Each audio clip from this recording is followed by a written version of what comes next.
whatever, because that's going to be our strength. Right. So it was just very interesting to me that was a conversation. Tuned into NWCLB.FM Through My Lens with your host, Frank Hawkins. Hello there, everybody. Thank you for joining us. I have two great developers from outside of Nevada who are in Nevada to attend the National Conference for Black Cooperatives. And we want to thank Brother Ron Hance for leading through his organization, Network for a Conscious Community. But Mrs. Johndre Jennings and Eddie Grant, yes, Johndre. Johndre. All right, wrote so down my father done. Johndre. Yeah. All right, let me put that in there. Miss Dre and Eddie are from the Maryland area. Right. Baltimore. We're going to be specific and drill down. That's right. Famous for a whole lot of things. I remember for the movie, though. Well, The Wire. Yeah. Yeah, I was sad. My boy died, what was it, about a year ago now, wasn't it? When he OD'd. Oh, yeah. Fentanyl. Yeah. He had some fentanyl with some cannabis. Man. Right. And then you all brought up earlier about the riot or where they burned down the community when the brother got killed. Freddie Gray, yeah. All right, well, tell me about you, Miss Dre. Miss Jennings. Yes. My friends call me Dre, so that's okay. That's Good. Cool. All right, I'm underlining that. I'm good then. So I'm Johndre Jennings. I'm a transplant in Baltimore City. I've been there for about 20 plus years, and I work with a lot of different entities, but currently with Druid Heights Community Development Corporation, where we're a Black-owned non-for-profit that does community development. We have a holistic approach, a community center right in West Baltimore, in the heart of West Baltimore. Work along the corridor now, the Black Arts and Entertainment District on Pennsylvania Avenue, where the Freddie Gray riots took place. And we look to empower our people, look to empower low to moderate income families through providing home housing counseling, home ownership opportunities. We're building right in West Baltimore. We have a reentry program for returning citizens, and we also are a community center, so we offer resources and services through our community service. It's hard work. Yeah, how long has the nonprofit been around? Sure, so the organization has been around for 40 plus years. What? It started, before the riots, before the civil riots. It started with Miss Maggie Quill as a community association, and then Miss Jacqueline Cornish was able to found the CDC, where we became a community development corporation, and we stuck right in. We're staying right in there, continuing to do the work. Miss Maggie Quill did the work of feeding the folks and making sure that folks ate and had all the things they needed, and then we grew it so that we could build homes and just provide more resources for a community. But yeah, we've been around for 40 plus years. How are you guys funded? So a variety of ways, of course, local government, state funding, philanthropic, as well as some fundraisers we have, but the bulk is local and state government and philanthropic grant funding that we receive. And how many houses have you guys built in 40 plus years? So we've built over 500 single family homes. We also have a transitional housing program where we have 23 homes. We also have a senior building, Charles Uncle's, where it's 47 homes for seniors. And then we've done, other than the single family homes, we've also done rentals. And we've done about a couple hundred of those in the past several years. So you guys keep them or do you sell them? For the rental, for the homes, we have homeowners for the homeowner, for the homes that we're building. For the rentals, we have done lease to purchase, and we have done rentals, but we currently don't have the rentals only for the Druid House for our transitional housing, which is for homeless women and children. Okay. But those are the only rentals that we have right now. And what do you do in your community center? So we do everything. We have every Thursday. One-stop shop? One-stop shop. We partner with daycare Well, they would kill me if I said daycare, but a child care center with 0 to 5 that they have that down at the bottom floor. And then we have after school, we have a summer camp that we're gearing up that we usually have 65 to 100 kids. Wow. We have fresh fruits and vegetables where we partner with various markets that we give out every Thursday. And then we do our community meetings. It is a true community center. And how big is it? It is 3 stories big. Wow. It was an old firehouse. It was an old firehouse. Okay, fire station. Mm-hmm. Okay. Converted into a Converted it. Yeah. Definitely over All right. 3,000 square feet. Nice. Good. Okay. Brother Eddie Grant, tell me about you. I'm the proud owner of a construction company by the name of New Baltimore Contractors. Been in existence for 14 years now. I just went and got my audio engineering certificate, and I opened up 2 Studio A and Studio B in the office. The name of the recording studio is Urban Vocals Recording Studios. And now when I get back home, I'm going to start horticulture school at CCBC in Dundalk. And that's the reason I took the trip out here, to learn more about cannabis and things of that nature. Okay. Yeah. Nice. And I also wanted to add, as he's talking about building, another piece we do is build green space. So Mr. Grant was one of the contractors that built, and I say green space because it's not parks, right? It's an amenity for the community to reduce the blight. We have a lot of dumping, as you know, in urban communities. Mm-hmm. And so when we do this intentional green space, we build parks, but not parks with playgrounds, actual amenities for the community, for mental health. They can go out, chill, hang out, we'd have different programs. And that's another important piece to building homes. So we're not just like building the house and then leaving. Right. We're actually trying to make sure that we're sustaining. Yeah, I want to use the word revitalize, but I don't always like that word. But sustaining the community and building it and empowering folks in the community. So since you've been at the conference, have you learned anything? I learned a lot. I love that Mr. Hance is able to connect like-minded Black folk and folks like-minded of other colors, all folks. Here in Las Vegas, it's a very different scene for us in the DMV area. So we were able to really gain a lot of understanding and experience about co-ops, really how you all work through really local government, and it's really more of a collective in my mind, because in DMV and Baltimore anyways, a lot of unknown co-ops that exist, and so I just learned, I like to listen. I'm learning to listen. I like to talk, but I'm learning to listen more, so it was good to listen. It was great that we were able to see a lot of folks from different areas. Also, my background, learning about gentrification and trying to learn about that. Also learned about just California and the gentrification and the different displacement that's happening. So I learned more than just co-ops, right? What was your background before you got into the non-profit world? So I've always been in community development. I worked in nonprofit, but I've done everything from building homes overseas. I've worked for the state. I was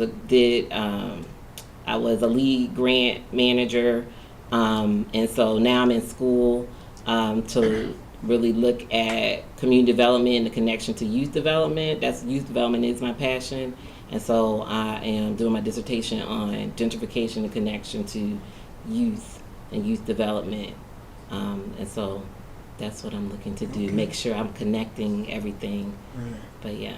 So Eddie, tell me your background. How'd you become a contractor, and what'd you do before that, and what's your short and long term plan, and how we can help?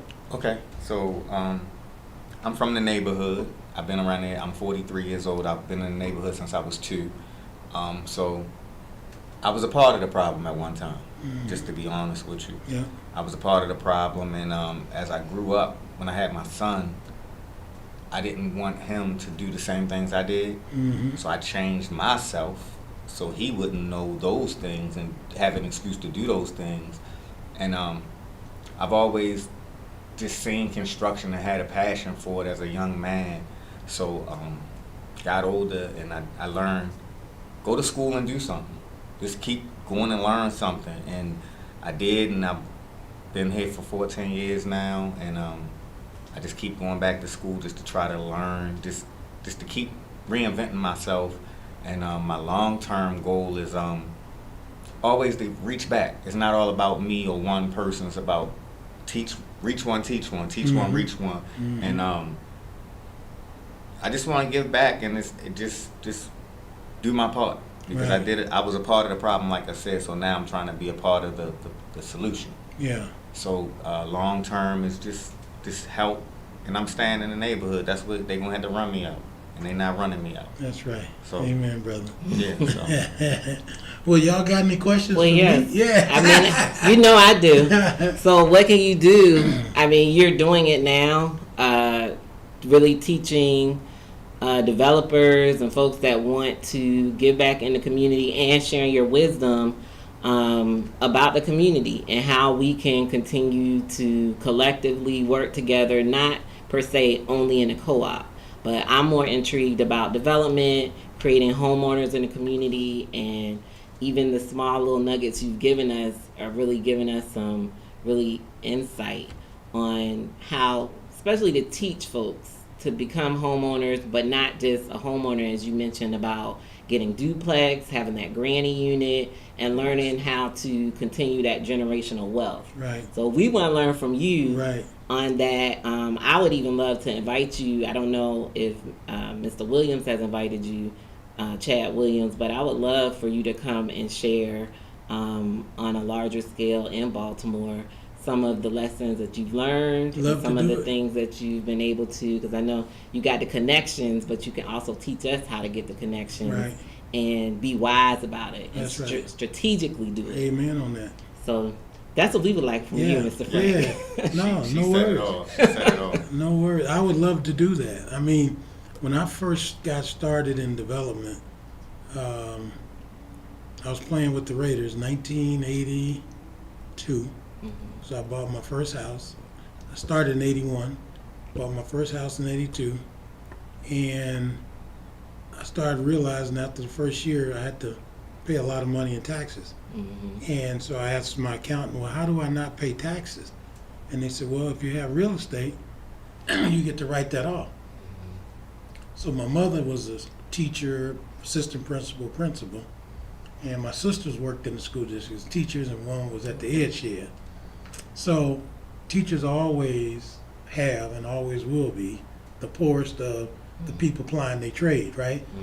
Who was responsible for supposedly feeding into the most of our children that's, they got to go out in the world after they're 18. Yes. So I decided, I think I got an idea. What if I allowed the teachers to rent the house, but gave them an option to buy it in 3 to 5 years, but they was responsible for all the maintenance, but I got all the deductions. So I went to my attorney, got me an attorney. One thing an old man told me a long time ago, you got to have an attorney, you got to have an accountant. If you ain't got them two because you can't afford them, don't go into business. So I ain't never looked back. So if we doing that, we ain't charging enough if we can't pay our accountants, our professionals, right? So I started doing that, and at one time I had 50-something houses. And then I started working during the off season for the city of Las Vegas while I was playing football. So when I'd come home, I'd go to work there. So I got to learn the government, meet people. And then I had 2 convenience stores and a car wash, and then I built a sports bar and a nightclub. And the councilman that for my area decided to run for mayor was left the seat open. So I decided to run for city council. And they said, you ain't gonna make it, you ain't gonna make it.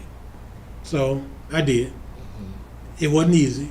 And they tried every trick in the book to, I went from hero to villain, right, overnight because of politics. And of course, every black man got to be doing something dirty, right? And they threw everything at me. But we won, and then I was on the city council and first woman, so I was the first black ever elected. There was a woman, first woman ever elected. So, and it was 5 of us, and they froze us out. Mm-hmm. But we need a third vote. And I worked and worked and worked and worked and worked, and one day I got that vote. And when I told the mayor we got the vote, it was Katie bar the doors. So we got new city manager, new deputy city manager, new directors, new everything. And the city started looking more like the people that lived in the city. So that means we got incorporated. So 4 years later, when it was time to run, it was anybody but me, which I understood that because I ain't bite my tongue, and I still don't today. I try to do what's best for the people through my lens, Yeah. not through their lens. Right. Because if you do it what's best, what they think is best, people ain't gonna get nothing. Matter of fact, they told me, nobody ever does what they say they're gonna do. Don't worry about it. And I said, no. Wow. I'm gonna do what I say I'm gonna do. And behind the, they were going like, no, you're not. Mm-hmm. So they tried to ensure that I didn't. At the end, it was good 4 years. I learned a lot. But when it was time to go, I was glad to go. But I think everybody should serve because everybody should go through that experience. But I learned from being there what to do, how to do it, Mm-hmm. right? Right. And crystallized even more so the capitalist system for me. Because the folks who want what they want is paying to play. The folks who don't know what they want don't have no clue about what's happening. If you don't go to the meetings, if you're not involved, if you're not on the community programs, if you don't, we got 1 or 2 people who are carrying the weight for everybody. That can't work. It's got to be a community effort. So after I left that, I've been in private business. I was private business before, but so all my adult life. So things that I've learned, I apply now. So I'd like to use an analogy. Mistakes I used to make, I don't make them kind of mistakes no more. I know what makes a business fail, so I don't do things that make a business fail, right? I know you got to have a lawyer. I know you got to have an accountant. If you're in business, you got to file your taxes. You got to pay your quarterlies. You got to pay your payroll tax. If you don't do that, you're not going to be in business long. And the majority of the people who get caught up, getting caught up because they ain't paying their taxes. And in this whole minority business and social equity and diversity inclusion, that's all great. But if the person don't have the skill set, don't have the resources, they're not going to succeed. And if they do, one of us going to make it. One of us, but it ain't about one of us. It's got to be the masses of us, right? Which they don't want. Of course Even not. though they say diversity, inclusion, and Right. Black Lives Matter, and Yeah. whatever's cool, the name now. But at the end of the day, it's still the That's same. right. They have diluted since Yeah. the 60s. Yes. Minority business, set-asides, equity and inclusion, social equity, community, what's the newest one? Benefits. Community benefit plan benefits. for small business. Don't say black nowhere. And we went from, when we was the only one in the room getting 100%, sometimes we didn't even get that. Then we got 70%, then we got 50%, then we got 40%, now we can get nothing. And I say this everywhere I go, just so I could enlighten people.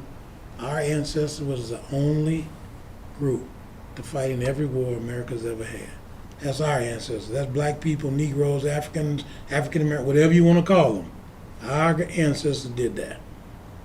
Our ancestors were the only one ever in this country enslaved as chattel slaves to sell like animals. No other people have done that. And what do we get? Nothing. A hard way to go. Nothing. Hard way to go. But once we get it, once we understand capitalism, we're going to dominate because we dominate in everything. It seems slow to us, but somebody, old man reminded me not long ago, Frank, 100 years ago, you can't even remember that, can you? No. He said, but can you remember 100 years ago they was in wagons? He said, now they drive self-driving cars. See, so we come a long way. We got a long way to go. But once we get it, when 3 or 4 of us get it, next year it's going to be 30. Then after that it's going to be 300. Then it's going to be 3,000. Then it's going to be 300,000. We just got to get it and work it. So what's your take on reparations? Because that was one of the things in So, the conference. Do I believe they'll ever give? The answer is no. You know why? Because the people that can make the decision won't make a decision. And let me see, I want to use this analogy. In the black community, and maybe the brown, but I'm going to say black, and not all, because I don't want to paint with a broad brush. So our elected officials are selected, and then they ask us to vote for them. In other communities, they are elected. You don't put poor people in office in other communities. It's the business people running the business. It ain't the pastors or the advocates, or it's the business people taking care of the business. Not that way in our community. So reparations, in order to give reparations, that means they're going to have to give us something. They're going to give us all the holidays we want. Yeah. They don't have no problem with that. Juneteenth. Yeah. But they're not going to give us no money because the capitalist system ain't set up that way. Or The land. capitalist system is set up so that the powerful control the labor, which controls the land, and the money, which controls the wealth. It's all about profit every day by any means necessary. We don't get that. See, we go into business, non-profit business, because we want to help somebody. Right. Because something bad happened to us growing up or our family. We're going to help this for Johnny and this for so-and-so. They go into business because them greenbacks. And we don't want to change who we are. We don't want to become what we despise in the capitalist system. And capitalists ain't bad except for this. When folks were talking about whether the world was round or flat, them capitalists, them people then, back then, didn't give a hell. They say, we going to dominate and take whatever it is. It's going to be ours. So our vision, our belief systems don't line up with that. So we can be a capitalist without being 100% as shrewd as they are, right? But we got to know how the game is played. Let me share one more thing. If they gave it to us, guess what they would do? They would create a merit-based system. Who's going to get it? So they're going to put it in the hands of the people who get the money so they can get the money back. I'll use athletics and entertainment. So they make millions of dollars. Within 3 or 5 years after they all retire or quit or whatever happened, they don't have nothing. Why? They dangled that card in front of them. That's right. And then how about the people that you see wearing everybody from Versace to Gucci to who's the other people with the other stuff they wear? Whatever. Yeah. From head to toe. Yeah. Looking like $1 million. And then I say to them, who are you? Who are you? What's your name? Why are you wearing everybody else's clothes? You know, same thing with the name they gave us, right? You call me anything. Just don't call me late for lunch and don't have me withdraw no money out the bank.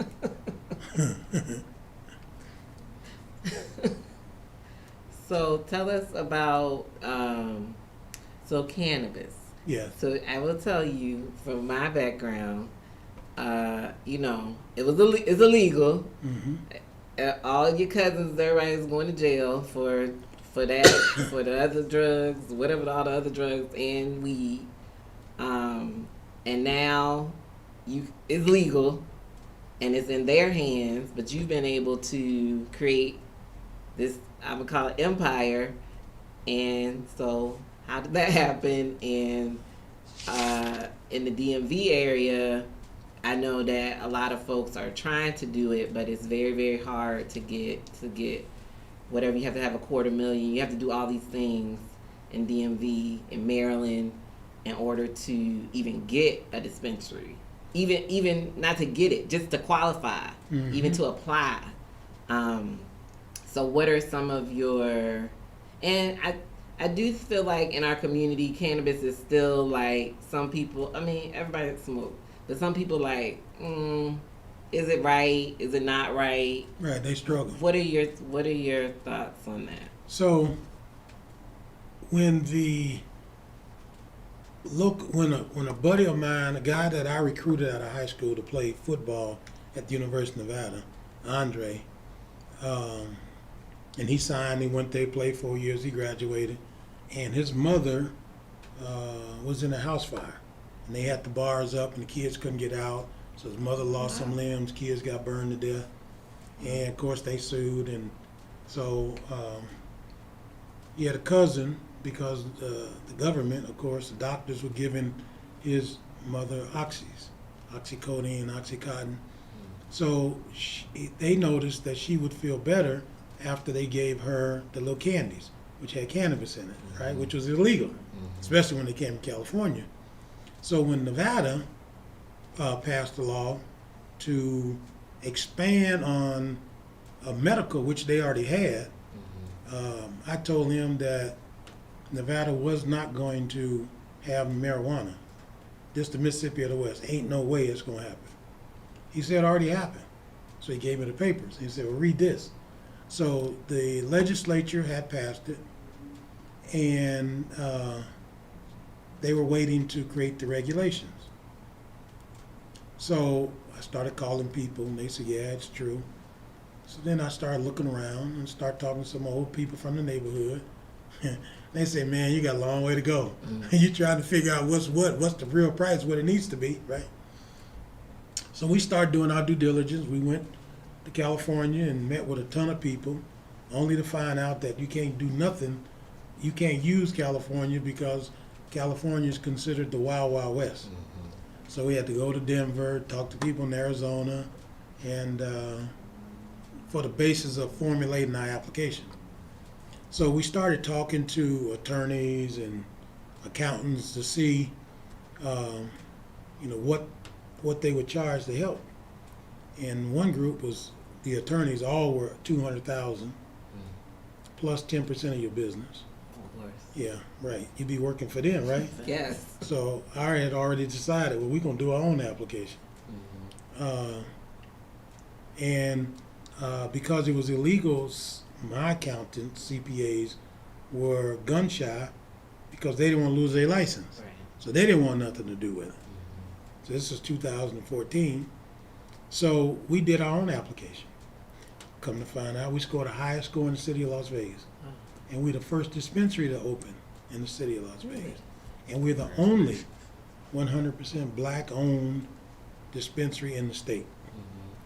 And you say, why did that happen? And how did it happen? Okay, so the state has a merit-based system. So merit-based means you basically compete against everybody else. That merit-based system is biased.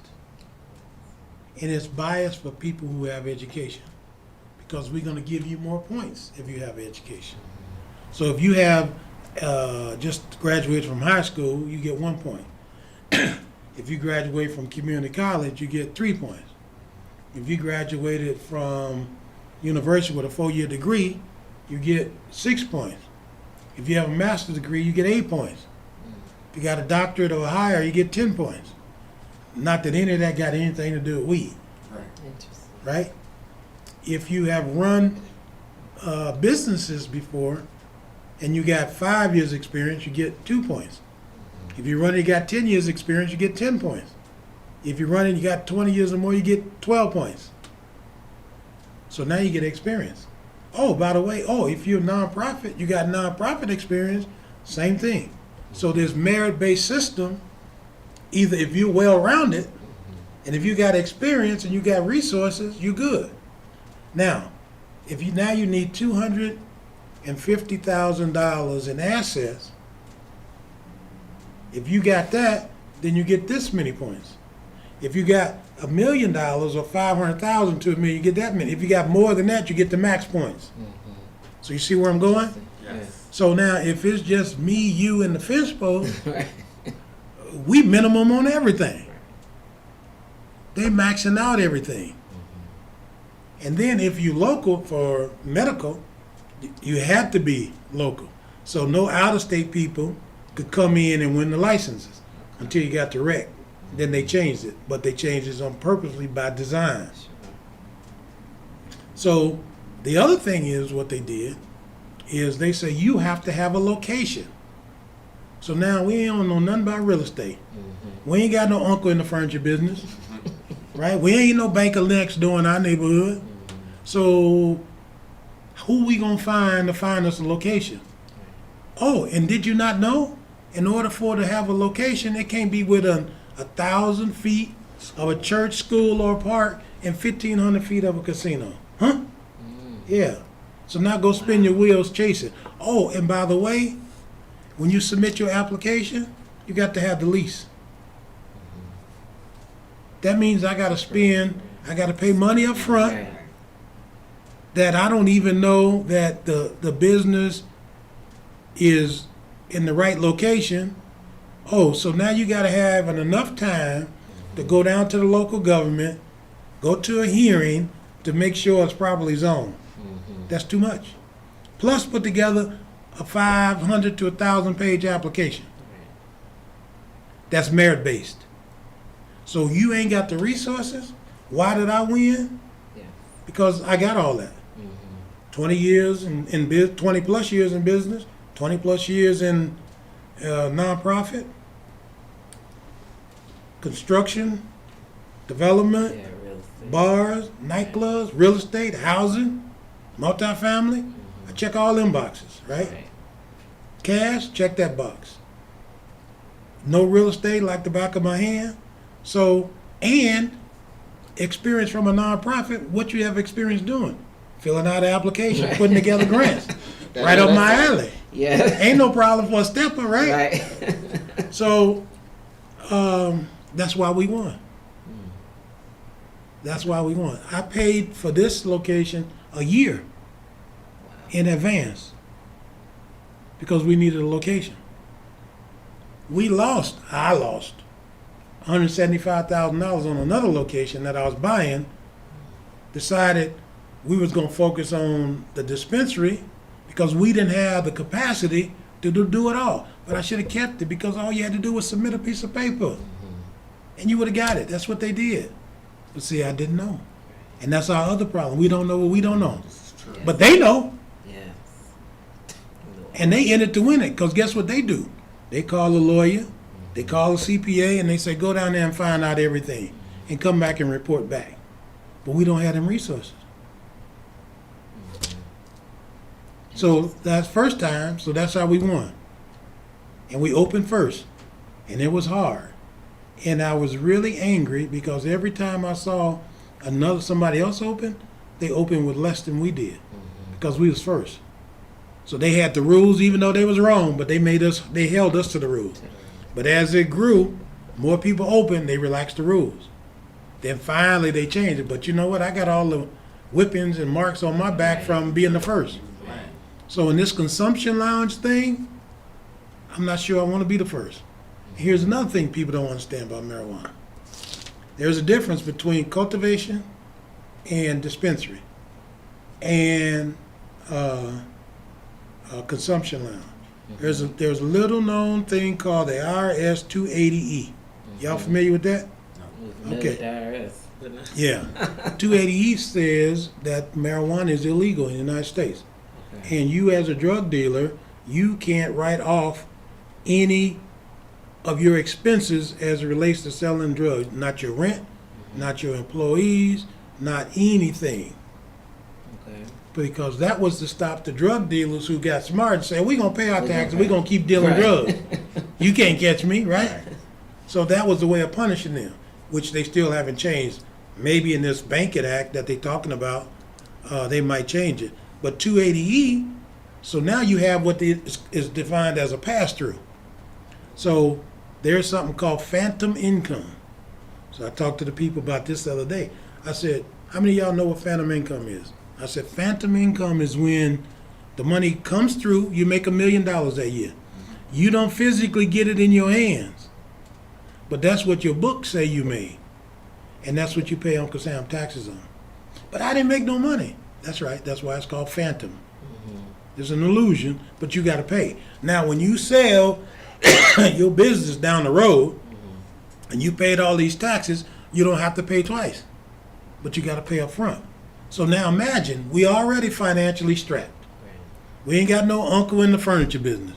We ain't got no people in the old country we can call get money from.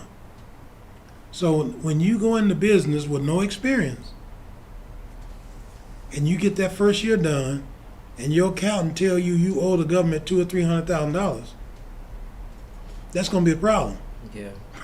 What's them movies they used to just faint? Yeah. Hit the ground. So there is a lot more to the marijuana. People say, well, why are you in it? Okay, well, I bought a cultivation because I'm in it. Now, cultivation is different because the cultivation allows you to get all of those write-offs as an ordinary business because it's legal. It's in the hemp family, right? Right. It's in the, what do they call it, farm bill. So that part is fine. But the selling from the dispensary or the consumption line, that's going to be a problem. I tell people, you're not going to make the money until you sell it. So if you're willing to put in the time, deal with the pain and suffering, and wait for your payday, you're going to be fine. But if you're in a cash flow business, like we are in real estate, I just need to make a few dollars more every month. I ain't got no problems. Then you're gonna be okay. But if you say I gotta have this and I need to be $1 million, you can forget about it. Marijuana ain't it. So then some of our people, they look at me and say, I don't believe you. I say, I know you don't. I know you don't, but you'll see. Then you'll be crying. And then I said, okay, so in Nevada, we just had a social equity. They had 10 licenses for social equity. They originally said, we want the minority people to get certified by a white-owned women's organization. Yeah, I said, no, we're not doing that. No, we're not going to do that. We've been in the business too long. Yeah, I'm not wasting my time, my money. And they tell me, and you got 10 days to submit your application? No. So they came up with a random numerator process like bingo. And I tell people in the state of Nevada, for the time and place right now, that was the best thing they can do. Because I just explained merit-based. If they had merit-based for the social equity, no way. There'd be 6 or 7 African-American owned businesses. But at the same time, let me flip a script. Clark County just had their graduation for their new fire officers, right? 86 to 90. 1 black woman, 5 black men, the rest not. And they were saying, that's good, that's good. I said, that's not good. That's less than 10%. So I said to the one of the black fire chiefs, the first black fire chief, who was a friend, I said, what was the most y'all ever had on the fire department that you know of? He said 10 to 15%. I said, okay. I said, now let's flip the script on them. They got the same 86 to 90 people. They got 1 white woman and 5 white men, and all the rest is black. What you think gonna happen? Number one, they're gonna tell you, you ain't going nowhere. They're not right. Something wrong. Y'all done cheated, colluded. We want an investigation, right? And the process is stopped. Now why? Because they're saying that ain't no way possible. Which it is possible. So the system is designed so that it can't happen. Yeah. And if it do, they not gonna let it happen. So we gotta be smarter. And we gotta work harder. That gray area. Yep. More questions? Well, I'm taking notes. Okay. Because I don't have my pad, So- but on my phone. Me as a grower, if I want to be a grower, is Okay. it a lane for me? Oh yeah. So typically those licenses are not competitive. What's competitive is the dispensary license. Okay. And there's a belief. So there's a dispensary you can get. There's a cultivation. There's a production. There's a distribution where you pick it up and drop it off. Right. So folks are under the belief that if you have the dispensary, so imagine the dog, right? We got the nose to the tail. Mm-hmm. That they think the dispensary drives the dog, Gotcha. right? But really, the cultivation drives the dog, in my opinion. But when we only have one, thank goodness, my company now is vertically integrated, which means we have it all. Gotcha. All four of these. All four. I don't have distribution, Okay. but that's just bringing it from my store, from the cultivation to the dispensary. We'll probably get that, but that's not an issue. Gotcha. When you have these other being vertically integrated, now I can control my own destiny. So you remember the stuff they talked about with Kanye West? And how Kanye made them comments, and then he lost his contract, Yeah. and then he went from however many time billionaire to a 100 millionaire, and I don't know what's wrong with that. But again, if he only spending a dollar more, he ain't got no worries, right? That's right. But folks is crying and falling out and talking all this crazy and madness.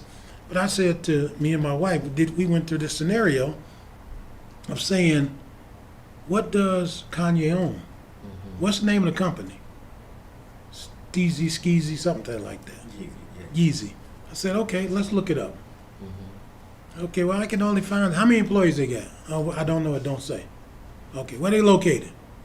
Do they own their building? It don't say. All right. What's their revenue? I don't see that either. Okay. What do they own? Well, it's a design, it's a shoe designer that designs shoes. Right. Okay. Who makes the shoes? Looks like Adidas. Okay, so the Adidas is the manufacturer. Where they make the shoe at? India, China. Okay. So he could have a shoe made in India, China. Okay. So they make it. Who ships it? Where they shipping it to? Adidas. Where? In the United States? Ah. Well, who's in charge of the marketing? Him? No. Who? Adidas. Oh, Adidas in charge of the marketing? Keep saying their name. Okay. Who's in charge of the distribution? Adidas? I said, well, hell, I know the problem. We ain't controlling nothing. Right. It's the same thing. We don't own nothing. We work for them, build a company, and then one day they decide, I don't want you no more. Is that almost like phantom money? That's almost like phantom income. Phantom income. Okay. So there's no question.